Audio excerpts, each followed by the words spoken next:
According to Green Doors, an organization whose mission is to help end homelessness, states that on any given night there are approximately 643,000 people experiencing homelessness in America.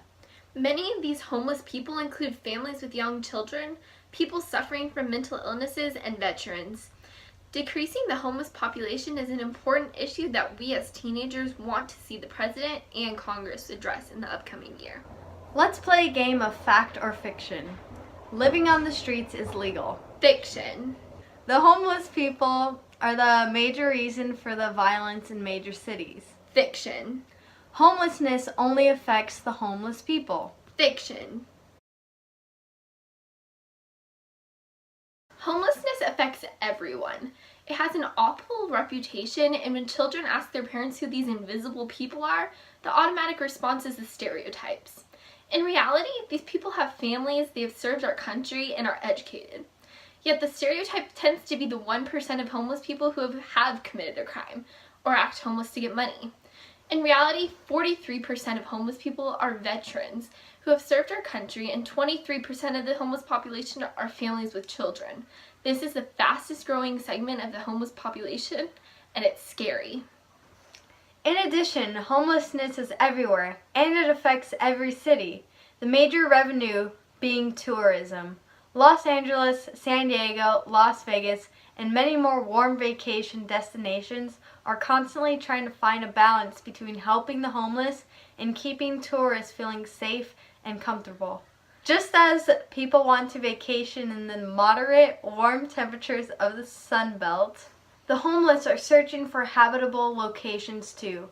In over 190 cities in the United States, sleeping outside in public areas is illegal, keeping those who are homeless in constant worry over being arrested, yet another fine that they will not be able to pay. Can you imagine what it would be like to have no place to stop, put your belongings down, or sleep? These are human necessities, and it's immoral to segregate the homeless from any other working person in America. Unfortunately, cities are not worried about human rights and are only focused on the tourists rather than their own citizens. Just this year in San Diego, officials forced the homeless people to move their belongings and vehicles further into downtown. These people are not just items that can be packed off and sent away. They deserve better. Homelessness does not only cause neglect and emotional distress, but the physical ailments that come with living outside can be horrendous. In places like Minnesota, there is approximately 11,000 homeless citizens on an average night, and it can reach temperatures below -40 and above 108 degrees. This is not desirable weather for anyone, let alone people living without heating, air conditioning, shelter, or shade. Unfortunately, places that are moderate and hospitable, such as Southern California, do not have as many jobs as the Northeast does. With that said, employment is a major cause for homelessness, but a staggering 45% of the people that qualify as homeless had a job in the previous 30 days. These people have either lost their jobs due to businesses moving out of the area or country, or the paychecks of these people were not high enough to sustain their cost of living. These two issues need to be discussed in the upcoming year, and the people that are affected by this have been underestimated.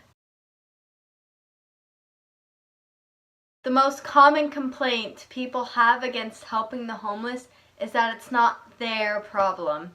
It is everybody's problem. As previously stated, homelessness affects everyone. If not morally, it is economically crucial to aid this epidemic. Some people believe that there is no need for the programs that the government sponsors. This is untrue as well. The government is doing some work to help with the homeless, but the more they promote and give money to organizations and programs to help people get back on their feet, the more successful communities will be.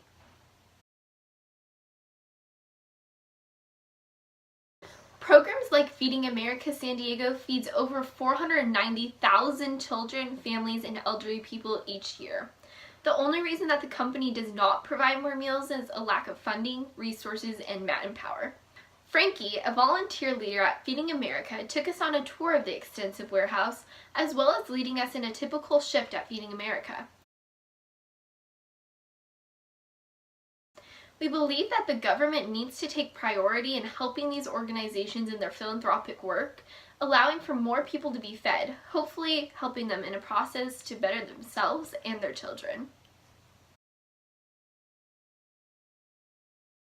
Homelessness is a serious issue that must not only be addressed, but worked on in the upcoming session.